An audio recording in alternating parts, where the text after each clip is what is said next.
Como sabrán, máximos históricos. La primera parte de este seminario lo que vamos a hacer es ir a la parte macroeconómica. Creemos que el fundamento es entregarle a ustedes la parte más objetiva, que ustedes entiendan lo que está pasando en el mercado. ¿Cómo lo van a hacer con la parte macroeconómica? Acá, en esta primera instancia, les sugiero que puedan hacer toda su consulta a nivel macroeconómico o lo que podría estar pasando en el mercado. Sabemos que el oro está en máximo histórico, sabemos que Bitcoin está realizando máximo histórico, hay tendencia al alza, sabemos que el DAX, en la bolsa en Japón igualmente están en máximo histórico, pero entendamos el porqué. Así que los invito, cualquier duda que tengan en este apartado macroeconómico, puedan hacer su consulta. Ya luego vamos a bajar a la parte técnica, en donde veremos los niveles claves. Es decir, todo lo que vimos, todas las perspectivas, todo lo que podrían ser catalizadores, ahora veamos cómo se expresa en el precio y cuáles podrían ser los escenarios más probables. Bueno, comenzando, tenemos el oro alcanza máximos históricos. Le hemos comentado a aquellos que siguen nuestro trabajo que el oro tiende a ser un activo que tiene su propia personalidad. ¿A qué me refiero con eso? Vemos movimientos explosivos y luego grandes consolidaciones. En el último tiempo eran 3 años de un gran movimiento lateral, pero lo hemos estado cubriendo producto de que la parte macroeconómica, la parte de su subyacente, nos estaban indicando un posible escenario de beneficio para el oro, en donde indicamos los movimientos de corrección tiende a hacer que el inversor pierda la paciencia. Y es justamente en ese punto en que el mercado responde de manera contraria. Y es justamente lo que vimos. Acá yo me acuerdo cuando con ustedes hablábamos del oro y me decían, ¿qué pasa con el oro? ¿Va a caer? Y yo les decía siempre, es una consolidación. Hacemos la visión de diaria y continúa su tendencia al alza. No hay un deterioro de las perspectivas. Y eso es lo que tenemos que ir complementando con estos datos. Pero bueno, antes de ver el oro que alcanzó máximo histórico, entendamos con la cita que tuvimos más importante en torno a la región de Europa sobre el Banco Central que anuncia recortes. Vimos que anunció la decisión de política de tasa de interés, la cual se marcó en línea de la previsión, no vimos cambio, pero el interés cuando sucede eso es ver las proyecciones económicas que estuvimos cubriendo conjuntos y también saber cuál es la perspectiva que tiene Christine Lagarde, presidenta del Banco Central Europeo. En ese contexto, vemos que el objetivo que tiene el Banco Central es alcanzar su objetivo en 2025. Antes era en 2026. Hemos visto cómo la presión de la energía se ha reducido, siendo un componente fundamental para ver esta reducción a mediano plazo en torno a las perspectivas de inflación. También estamos viendo cómo se proyectan esta caída de la inflación. Si bien hay distintos escenarios, Lagarde fue clara, nos dijo que van a esperar más datos para poder decidir qué hacer, pero esperan una caída de la inflación, sobre todo por la parte de energía, la cual podría aliviar esa presión inflacionaria y ya en junio podrían comenzarse a ver o interpretarse algún recorte. Y eso fue el optimismo que empezamos a ver en las bolsas.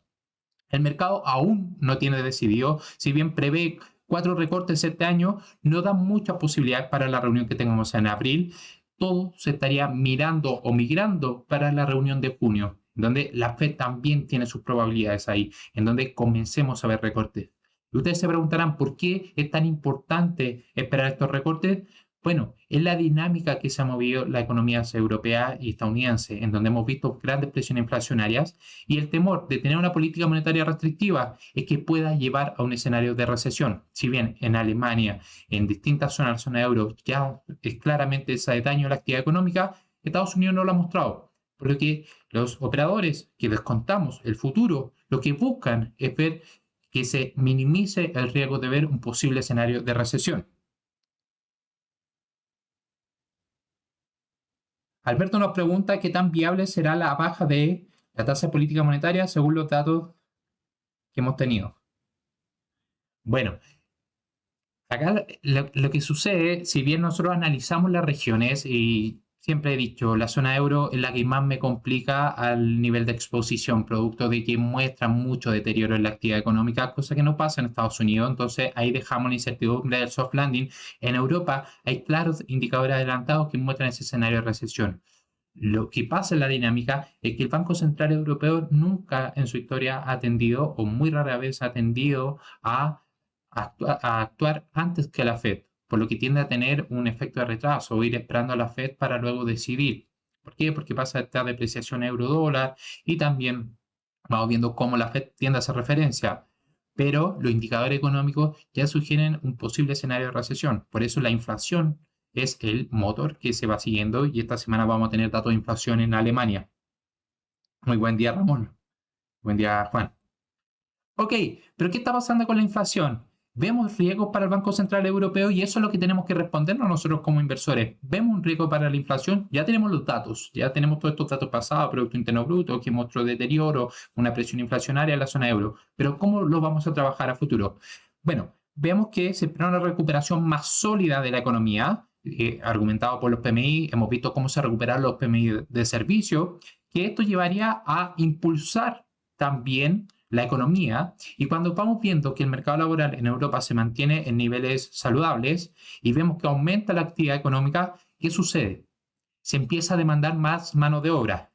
Al demandar más mano de obra, hay menor fuerza laboral, por lo que el trabajador adquiere mayor poder para negociar su salario. Y en eso es el riesgo que podría enfrentar el Banco Central Europeo, porque prevén un repunte de la economía y si eso trae un crecimiento de los salarios, podríamos ver un crecimiento de la presión inflacionaria. Entonces, Lagarde, de hecho, indicó que espera que el crecimiento salarial disminuya, pero que el crecimiento salarial se mantiene en máximo histórico. Estamos viendo esas presiones salariales. Acá pueden ver esta línea roja, en donde está ubicado en este nivel, en un contexto que la inflación está cayendo.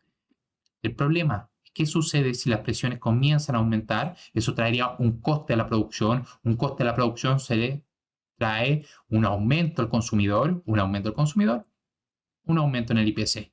Por lo que, al igual que la Fed, están viendo qué va a suceder con la tendencia. Recordar, esta gran caída viene por la manera de calcular que se medían con estos datos bastante elevados, pero ¿qué va a suceder acá? Vamos a ver un repunte con estos datos que están más moderados y ese es el temor que tienen los bancos centrales en torno a tener una decisión de política monetaria muy apresurada. Y ahora volvamos a lo que hablamos en el comienzo, oro máximo histórico. Por favor, acá creo que hay muchos nombres que me suenan conocidos, en donde hemos hablado todos los seminarios sobre el oro e indicamos, hey, estamos viendo que el subyacente debiese perjudicar al oro y no está sucediendo.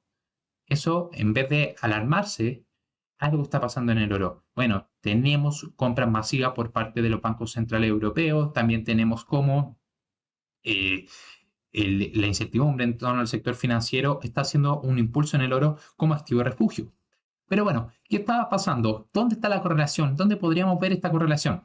Bueno, estamos viendo, el gráfico nos muestra la probabilidad de que la Fed recorte en 2024 con el precio del oro denominado con esta línea roja y la probabilidad de recorte con esta. Es decir, cuando se espera que las tasas comiencen a bajar, que es lo que está descontando el mercado, el oro está repuntando. Aquí se está viendo esto. Recordemos, hay una correlación bastante grande con el dólar. Estamos viendo una fuerte debilidad del dólar en torno al par con el yen japonés. Le hemos comunicado, la tensión que tienen ahora es que posiblemente Japón abandone su política ultralaxa, lo que fortalece su moneda, lo que lleva a un debilitamiento del dólar frente al yen. Y también vemos que ahora se esperan inminentes recortes que podría amenazar este carry trade. Es decir, aquellos que están expuestos en yen se exponen más en dólares. Ahora, al ver que la tasa de interés de Estados Unidos comienza a bajar y que el yen japonés comienza a subir, se hace más atractivo invertir en yen. En esa circunstancia se debilitaría el dólar, es decir, condiciones financieras más flexibles. Entonces podríamos ver continuidad de este impulso. Y es eso lo que ha llevado también al oro. Y acá también hemos visto un comportamiento eufórico también en el escenario de la inteligencia artificial y las criptomonedas. Si bien tengo que ser sincero con las criptomonedas, hace un tiempo o bastante tiempo no le veía un contexto macroeconómico a la criptomoneda, lo veía como un componente especulativo. Ahora he visto que el comportamiento sigue siendo muy similar al Nasdaq 100, es decir, componente especulativo. Sin embargo, he visto mayor fortaleza tras los riesgos de deuda que estaría enfrentando Estados Unidos. Vamos a analizar el SP500, así que tranquilo, primero ver esto. Ahora lo más importante, ¿está caro? ¿Está caro el oro? ¿Estamos viendo una sobrevaloración? Si nosotros los basamos en las desviaciones estándar que están acá, y acá, tenemos un 3.2, disculpen, lo borré. Estamos viendo que no es nada caro aún, no estamos viendo sobrevaloración extrema, si bien obviamente todo impulso al alza puede traer movimiento correctivo, no trae ese comportamiento eufórico. Y también la estructura del aumento actual es definitivamente diferente al precio de finales de 1970 y el año 2000. ¿Y qué sucede con la plata? Bueno, la plata tiende a ser la hermana, la prima que se conoce del oro, en donde hemos visto que tienden a tener movimientos muy correlacionados. El problema es que el oro tiende a expresarlo primero y luego la plata. Luego viene ese impulso de la plata. Y ahí yo les he señalado, cuando a veces se pierde el impulso del oro, la plata viene más rezagada para que el inversor que no pudo aprovechar ese beneficio del oro. ¿Qué es lo que estamos viendo? Bueno, estamos viendo una caída de la oferta. ¿Ya? En los productores de plata, especialmente en México y Perú, estamos viendo cómo están reduciendo su producción, lo que en un escenario que está aumentando la demanda de los metales preciosos, aumenta su valor. Entonces, también vemos que el promedio móvil de 10 años sugiere una relación de 79, es decir, en el ratio oro-plata. Es decir, ¿qué es lo que se hace? Nosotros vamos valorando la valoración que tiene el oro, se divide el oro contra la plata, para ver cuál es el ratio que está, al igual que en un fundamental, están circulando. ¿Por qué? Porque le indico, la plata tiende a estar devaluado frente al oro. Entonces, con el precio actual del oro, esto daría una valoración de la plata según este ratio de 27,4 dólares. Entonces podemos ver que aún hay potencial en estos metales preciosos. ¿De cuánto tiempo es el rezago entre la plata y el oro? Depende. Siempre tiene un rezago, ¿ya? Vamos a ver que no hay divergencias, sí, pero hay rezagos. El potencial que va teniendo el oro tiende a tener una estructura más al alza. Cuando vemos máximo histórico en el oro, a la plata le falta superar ese máximo. Van correlacionados. Sin embargo, la plata, cuando ustedes vayan a ver el gráfico, vean esos movimientos más explosivos que nos presenta. Exacto, Patricio, que deje de ser laxa una política monetaria, es decir, recordemos, en 1970 todo dinero estaba con un subyacente que era el oro. Se quitó ese patrón y ahora es la confianza en los bancos centrales y que se referiría también a la tasa de interés, que es el coste del dinero, porque una subida de tasa de interés fortalece la economía per se, o sea, la moneda. Ok, acá nos pregunta Sharon, ¿qué relación hay entre el DAX y el euro? Bueno, cuando ustedes vean un euro que se debilita frente al dólar, es decir, un dólar más caro en relación euro-dólar, lo que indica es condiciones financieras más restrictivas, lo que afecta a los activos de riesgo. Lo que uno quiere ver en una economía es que la economía, el euro, se fortalezca, es decir, ver un dólar más barato en el euro-dólar y también ver que eso se pueda haber beneficiado en estas empresas. Bueno, veamos la actualización macroeconómica. Como indicábamos la semana pasada, todo se iba a regir en las tasas de desempleo y el mercado laboral de Estados Unidos. Bueno, tuvimos varias sorpresas y acá quiero matizar un poco.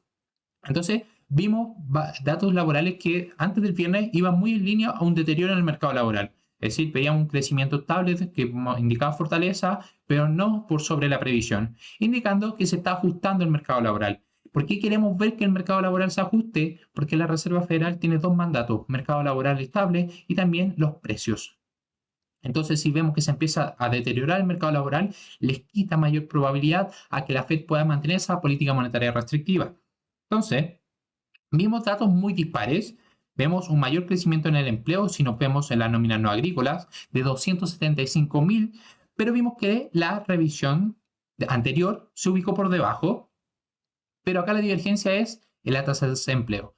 Es decir, nosotros tenemos datos ADP en los cuales nos indica ese deterioro en el mercado laboral, pero las nóminas agrícolas no lo hicieron. Acá vienen varias explicaciones. Primero, el dato ADP es una consultora privada que realiza. El dato nómina no agrícola es de la administración del momento, es decir, la administración Biden es la que va realizando estos datos, por lo que a veces se sugiere que pueden ser conflictos en torno a las elecciones presidenciales. No lo sabemos. Sin embargo, acá lo que es sorprendente es que cada vez que se publica un dato de NFP, nómina no agrícola, tiende a ajustarse a la baja anteriormente cuando se hace una segunda revisión. Entonces, el mercado vio que se revisó nuevamente el dato anterior a la baja y el desempleo aumentó a niveles de 3.9% máximo desde hace mucho tiempo, desde este nivel cercano a 2021. Entonces estamos viendo ese deterioro. Es por eso que fue considerado al principio positivo por parte del mercado, con esa divergencia. Si nosotros entramos a la encuesta Job de empleo, vamos a ver que el número de ofertas de empleo prácticamente no ha cambiado, ¿ya? Seguimos viendo acá, estas ofertas estables, por lo que nos indica que no podríamos ver una desaceleración abrupta de momento en el mercado laboral, por lo que los datos del mercado laboral, este menor ajuste, más debilitamiento, estaría siendo positivo por parte del mercado. ¿Qué vimos en Alemania? Bueno, los pedidos volvieron a caer con fuerza. Este indicador, seguimos viendo debilidad en Alemania. De hecho, Christine Lagarde indicaba ese escenario en que Alemania no logra repuntar y están viendo que cuando antes era la sorpresa, está mostrando un fuerte deterioro, que se conoce como la locomotora de la zona euro. Bueno, también vemos que las previsiones se ubican a la baja. Hay un deterioro en la encuesta IFO, en donde vemos que sí, pesimismo en torno a la economía alemana.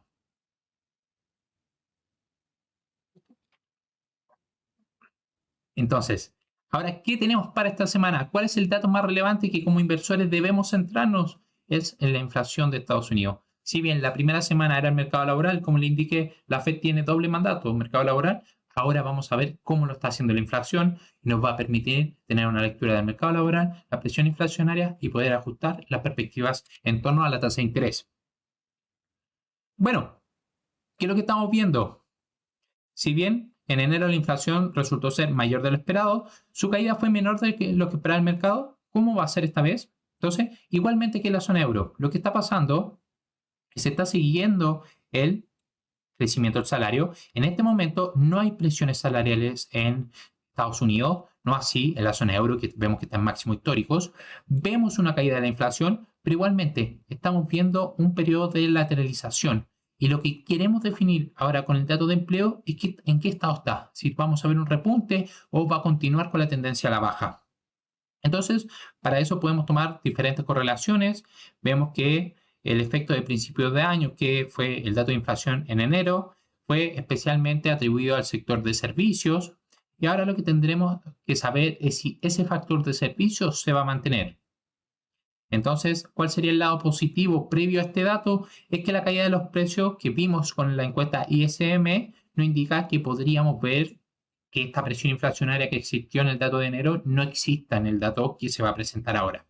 Entonces, ¿qué es lo que estamos viendo en esta gráfica? Vemos cómo la inflación en esta línea azul se mantiene, lo que está buscando el mercado que continúe deteriorándose. Vimos un pequeño repunte en el precio del petróleo que podría asignar esa probabilidad de repunte en estos elementos volátiles, pero sin embargo acá, esta línea punteada roja son los índices, el ISM del servicio, los niveles de precio, y vemos que van a la baja, el factor que fue al alza en el dato anterior.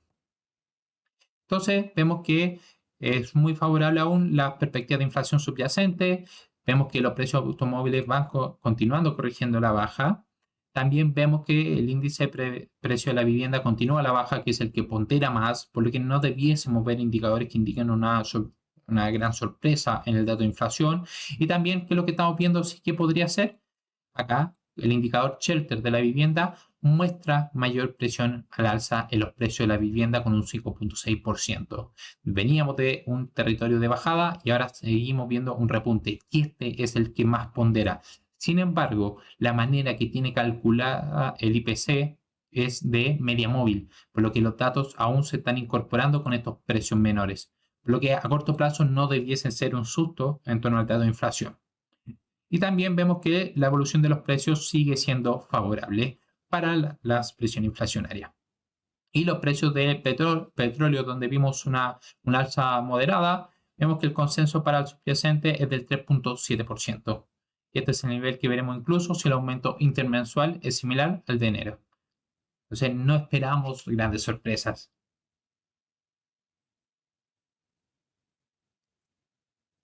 Ok, ahora vamos a ver algunas acciones en donde queremos ver cuál es el subyacente. Traemos a estas acciones de la semana en donde está Tesla y también Super Microcomputer. en donde la pregunta de los inversores es si esta Supermicrocomputer, que esta línea roja que ha tenido esa revalorización de 1.301%, es la nueva Nvidia, podría ser una alternativa a este mercado. Bueno, sabemos que Nvidia ha sido la estrella. Es sin duda el representante de esta nueva ola con la inteligencia artificial. Y vemos que las acciones de Supermicrocomputer se incorporó al S&P 500 y ha subido aproximadamente 1.300% desde principio de 2023 y hasta un 300% desde principio de 2024. ¿Qué es lo que hay detrás de esto? ¿Es una Nvidia? Podríamos decir que Supermicrocomputer, esta empresa que se incorporó al S&P 500, ¿es una nueva Nvidia? Bueno, si nosotros vemos los múltiplos, ya vemos una valoración mucho más ajustada a lo que podría tener Nvidia. Las valoraciones de Supermicrocomputer se debe a la mejora en las perspectivas, es decir, un descuento futuro. Se espera que se está pagando tanto por esta empresa porque se espera que tenga un gran incremento de los beneficios. Los problemas es que estamos en base a expectativas, por lo que se está pagando mucho por esta expectativa. ¿Por qué? Se espera un ingreso de 14.300 a 14.700 millones de dólares para el actual ejercicio que vamos a conocer en el siguiente trimestre. Estos van a ser los datos que van a esperar los inversores. Y hace apenas 3 meses era solo de 10.000 y 11.000 millones de dólares. Entonces, este es el optimismo en que está descontando el mercado. ¿Cuál? Que la empresa va a ser capaz de poder hacer beneficios mucho más grandes. Y si miramos los márgenes, acá tenemos Nvidia, en donde Nvidia cotiza a un margen bruto del 80% aproximadamente, muy cercano al 80%, hablemos de un 76-77%. Es decir, cuando hablamos de margen bruto, aquellos que están haciendo o hicieron esta capacitación de Value Investing, pueden ver que esto no indica la ventaja competitiva. Cada producto le deja 77% de ganancia luego del otro descuento, pero no indica que hay una fuerte ventaja. Miren, pueden ver que todos los márgenes, desde que empezó este boom y la entrega de resultados, han ido al alza. Margen bruto, margen neto y el margen EBITDA, indicando fortaleza y que hay alguna ventaja competitiva por parte de Nvidia. Si miramos Supermicrocomputer, no sucede eso. Miren los niveles de margen. Máximo sería un 18% comparado al aproximadamente 80%. Vemos que el margen neto de Supermicro es de aproximadamente el 8% y no vemos ese comportamiento que nos presentaba Nvidia. Esto es más un movimiento lateral, indicando que aún los fundamentos de Supermicro no llegan como así ha sido Nvidia. Esto que ha llevado a una sobrevaloración del activo. ¿Qué es lo que pasó? Ratio PER. Estamos viendo que está cotizando cercano a un ratio PER a lo de 95 veces, siendo que Nvidia cotiza a uno de 79 veces. Si miramos un ratio PER forward, es decir, con los beneficios que se esperan a futuro, sigue siendo Supermicro más caro que las acciones de Nvidia, por lo que estamos viendo un contexto de sobrevaloración en el activo. Y si miramos price to sale, la historia es la misma. Ahora, Tesla. ¿Qué es lo que sucede? Era parte de la 7 magnífica y vimos que se correlacionó, vimos que no ha entregado esos beneficios. Bueno, hemos visto que el principal argumento a este no comportamiento es que el mercado actualmente está muy centrado en un factor, que es la inteligencia artificial. Y la empresa que esté inmersa en esa industria. ¿Por qué? Porque es donde están viendo que hay mayores probabilidades de beneficio. El negocio de Tesla, lo que nos está mostrando el estado financiero es que ha madurado y su valoración está cada vez más impulsada por el desempeño real más que las expectativas. Es decir, ahora el inversor de Tesla le está diciendo, bueno, ya validamos tu negocio, demuéstrame con los fundamentos que eres capaz de hacer. Entonces vemos que Tesla sigue generando beneficio. El negocio se ha deteriorado recientemente las perspectivas. Hemos visto cómo el CEO indica esas perspectivas de caída de la demanda, también la competencia en China. El crecimiento de los ingresos se han ralentizado significativamente, podemos ver esa tendencia, que ha sido uno de los principales fundamentos de por qué está cayendo esta acción. Y también vemos una tasa de crecimiento más débil y hay muchos indicios que podrían indicar una debilidad en este fabricante de vehículos. Principalmente yo me concentro ahora actualmente en China. Y ahora, para ya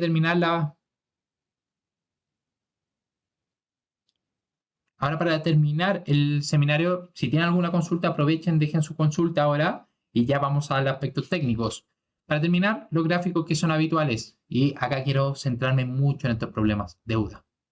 La deuda de Estados Unidos podría ser un factor que se proyecta a este nivel, deteriorante en la economía a mediano plazo estadounidense. Si vemos un factor de riesgo para la economía estadounidense a mediano plazo, es la deuda. Y es un factor que hemos querido estar tratando este último tiempo para que ustedes puedan ver. ¿Por qué? Porque la deuda es capaz de destruir la economía personal de un consumidor, la economía, el balance de una empresa y también de un país. Estamos viendo que actualmente la relación deuda contra el PIB de Estados Unidos es similar a la posguerra de 1945-1946, disminuyó al 25% para 1975.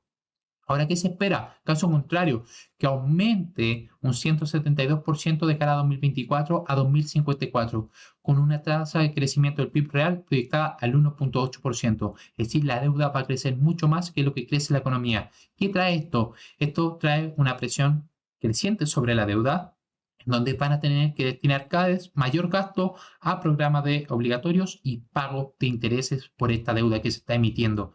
Y les recuerdo, este es un factor crucial para la economía a mediano y largo plazo.